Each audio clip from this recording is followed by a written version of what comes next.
Hello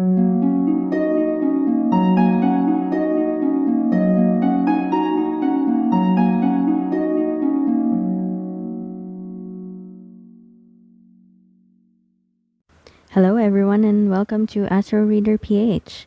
This is Astroreader PH at your service and offering to you the astrological update for the week of November 1st to 7th. So on the outset, I just want to say hi and hope you liked my new intro. It's new.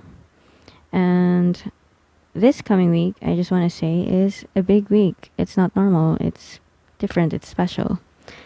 Not your typical astrological week. We are still at full speed ahead. As previously mentioned in the past video, the current energies are still forward movement, busy, work, and wanting to start something new. Those are the current energies.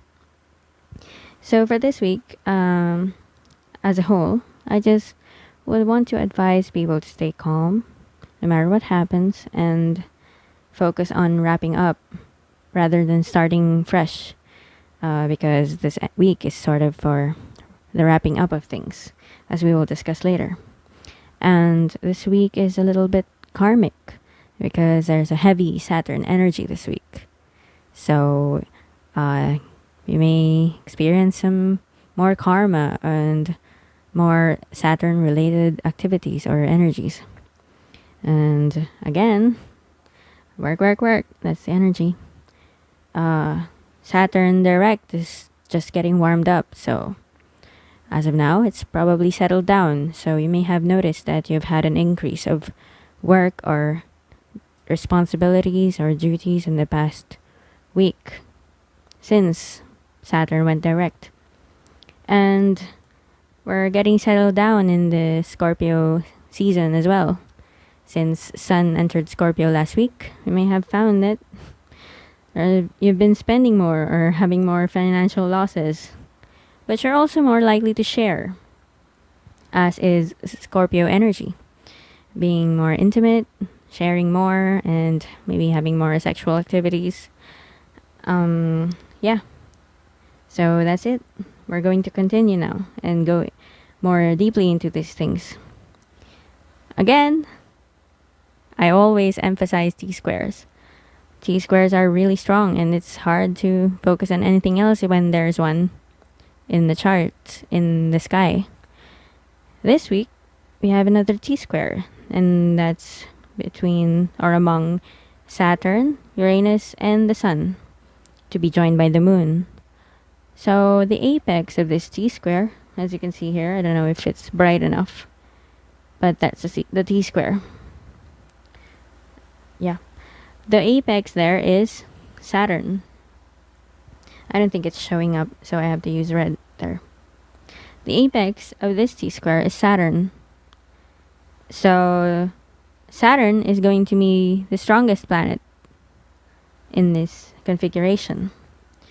And this T-square is long. It's not like the T-square that we had last week when one of the planets was the Moon. So that took much shorter time. This one, we have the Sun, Uranus, and Saturn, which are pretty relatively slow moving. So we're gonna have this T-square for the whole week. So in this T-square, Saturn is strong. You may find that this week, you're going to have a lot of emphasis on these things. Work, responsibilities, karma, restrictions, challenges, duties, and authorities. So these things may go overdrive this week. Saturn is in Aquarius. So may have to do with groups of people too, like perhaps a shared struggle or a collective endeavor, group projects, that kind. Can have to do with friends too. So struggles with friends or friendship issues can also have to do with organizations. So could be duties or challenges relating to organizations. Just mix and match these energies. It could have to do with the internet as well, because the internet is ruled by Aquarius.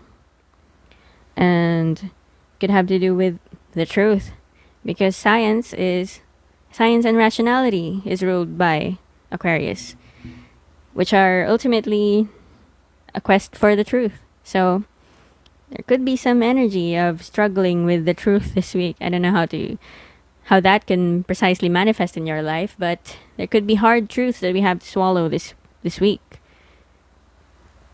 And we also have struggles or important movements regarding technology.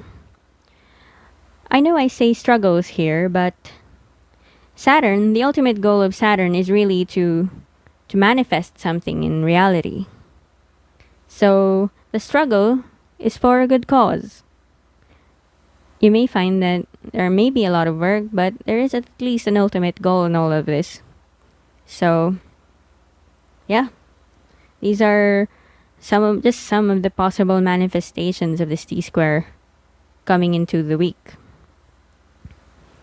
Another very important update for this week is that the new moon is in Scorpio. It's gonna be in Scorpio on November 4th to 5th. And this is not your typical full moon. I mean, new moon. This is a special new moon because it's a new moon that occurs right before the next solar eclipse. And what those new moons usually do is wrap up the work begun by the previous solar eclipse. So probably work done in the last 5 months. So you're gonna find that this week you're gonna experience a culmination of sorts, a fruition or a zenith. What was the last solar eclipse? The last solar eclipse was in Gemini in June. So you may have begun projects or started events or set up goals relating to business, studying, day-to-day work, or errands, speaking, writing, communications, or licenses and exams, or practicing or mastering a skill, obtaining tools of the trade, or basically practical matters. Mostly day-to-day mental activities. You're probably focused on those things. And the goal that you set 5 months ago is probably culminating now or reaching its fruition now. So that's the kind of energy that this kind of new moon brings in the table. Okay? So it's not a normal new moon. It's a new moon that's going to be wrapping up your business goals or studying goals or just day-to-day work. Another thing about Gemini energy is that it's focused on your day-to-day activities. So you may find that in the past 5 months, you just didn't want to think about the future that much. You didn't want to engage in too much thinking or reflecting. You probably just wanted to focus on the day-to-day. You're probably quite busy. So you didn't really have much space or time to think about what you could be doing in the future or what the future holds or that sort of thing. So that energy is about to end soon. Okay. With this new moon that's going to wrap up those energies. So when you combine the first few points that I made, we're in for a volatile and possibly exciting week, I guess. So I would advise everyone, as usual, to stay safe. You're probably aware of the volcano that's currently erupting now, or volcanoes. That's just one example of how these energies can manifest. So I would expect that in the coming week, we're gonna have the same or probably continued and probably more intense activities regarding the volcanoes. And earthquakes are also possible because the T-square that I previously mentioned has Uranus with it. Uranus in Taurus. which is really pretty much the astrological aspect that you can think of when you think of earthquakes. And it rules Saturn in Aquarius. So Saturn is going to be doing the bidding of Uranus in a way, even though it's the apex of the T square. So let's just say that Saturn is going to be the henchman of Uranus in a way. So earthquakes are possible. Additionally, the new moon has an opposition with Uranus. So, yeah, that Uranus is going to be strained and activated this week. So I just advise everyone to stay safe and be alert. There could be a continuation of conflicts as well for this week, as Mars prepares to square Saturn. Because after this new moon, it's not like the conflicts are over, because Mars in Scorpio is going to be sort of taking the place of the sun in the T square in the coming week, not this one, in the next week. So it's like Mars will join the fray. It's going to be a continued energy of difficulty or struggle that we're gonna have in the coming weeks. Sometimes I get chided or so for apparently fear mongering, but I don't want people to think that I'm fear mongering. I think fear mongering is like basically what the media does to us, emphasizing the fear in the news or in updates in the probabilities. But what I'm really doing is just, I think astrology is about probabilities. It's not really tried and true. There's still space for humanity to change the future. They just have to make use of their free will. And when humanity makes use of its free will, then they can counter astrology. What astrology really does is just point to the possibilities, the tendencies. So these tendencies are not final, they're just guides or influences. Okay? I'm not really fear mongering. I just want people to be alert that there are possibilities that these things are gonna happen. And it would be wise for them to make some sort of preparation or just at least be alert mentally, because I'm the type of person who likes to always be ready. I don't know, must be the ninth house or what. Some of my planets, I have Saturn and Aquarius as well, so I like being ready, I like being secure. I just want to know what comes next. Maybe I'll make an exception for death. I don't want to know when I'll die yet, at least not right now. But yeah, I think people should be aware, if they can, of possible dangers or events that in the future that could really inconvenience them, if ever, at the very least. So yeah, this period is a little bit volatile, so stay safe. It's for wrapping up projects. You don't start new ones after the new moon, after the new moon on November 4th to 5th, because it's going to be a void period this month before the eclipse, from November 4th to 5th onwards until the next solar eclipse or so. It's going to be a void period, so best not to start new projects after that. It's just reserved for wrapping up projects that you begun in the past 5 months. So yeah, the new moon is going to be opposite Uranus, so there could be some sudden events. Uranus is in Taurus and the new moon is in Scorpio, so I would expect that there would be some volatility in the markets. There could be some financial crashes or stock crashes. Just be careful with your investments, especially as Scorpio is quite infamous when it comes to investments, losing investments or so. Reluctantly, I would like to add that there's a possibility that we could also earn huge sums of money right now out of nowhere.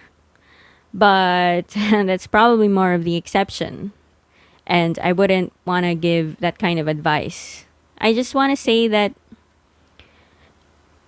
there's a possibility that you're gonna lose money, and that possibility is probably bigger than your possibility of gaining money, earning a lot of money. So always be careful, okay?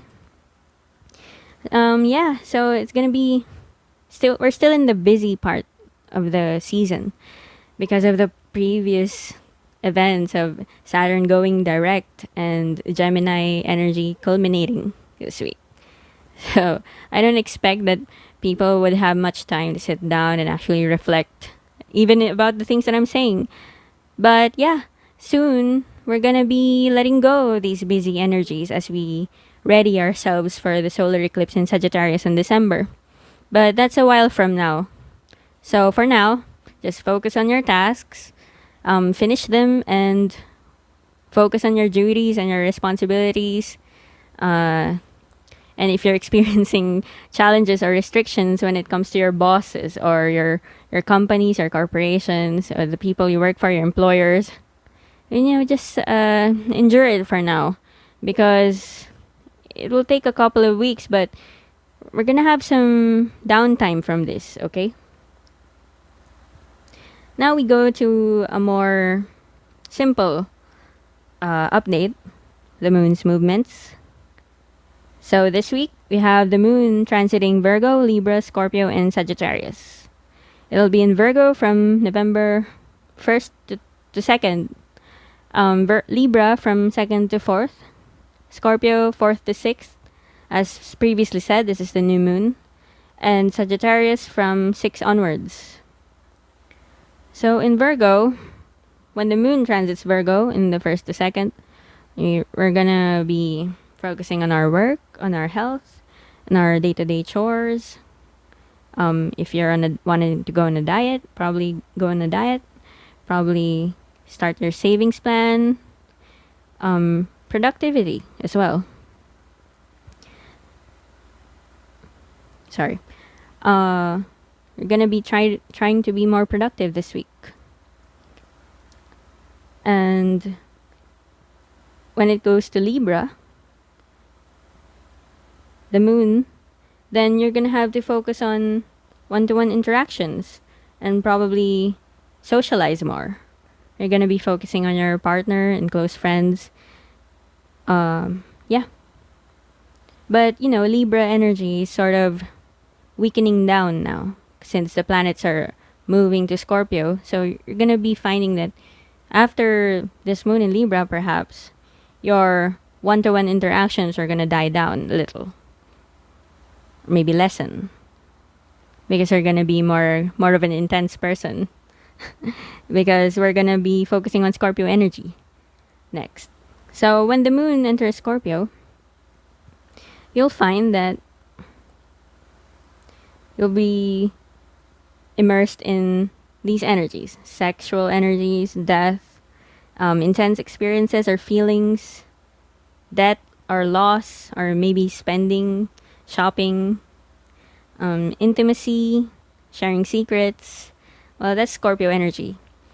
Scorpio energy sort of gives us a feeling of want as well, of desire for things that we may not necessarily have the resources for. So it kind of gives us an empty feeling somehow when it comes to chasing after what we want, because we're going to be really invested. But in return, we may receive more from others as well, because they will be wanting to be connected to us more as well. So they're gonna be sharing their resources with us. Because sharing is just the root of sharing, probably, is wanting to feel connected to others. We share so that we feel connected. And that's the main core of Scorpio energy, I think. So when the moon goes to Sagittarius, we're going to be focusing on our ideals, our beliefs, our culture, art and music, and growing the mind or traveling. But since these are just moon movements or lunar movements, then they're not really going to last that long. Probably just a few days, okay? But as mentioned, The Scorpio new moon here is a big one, as stated above in the previous discussions. So, this Scorpio season, the Scorpio time will be more intense, as previously said. And finally, I think this is the last one, the other planetary changes that we're going to have this week. Mercury is going from Libra to Scorpio on the 6th. Actually, the 6th of November is quite interesting.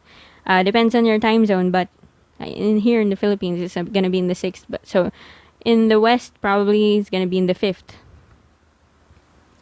The other planetary changes are that Mercury in Libra is going to Scorpio. So that's another +1 to the Scorpio planets. And another -1 for Libra energy. So it's going to be another transition from more social or one-to-one energy towards Scorpio or darker, intimate energy. And Venus in Sagittarius is moving to Capricorn.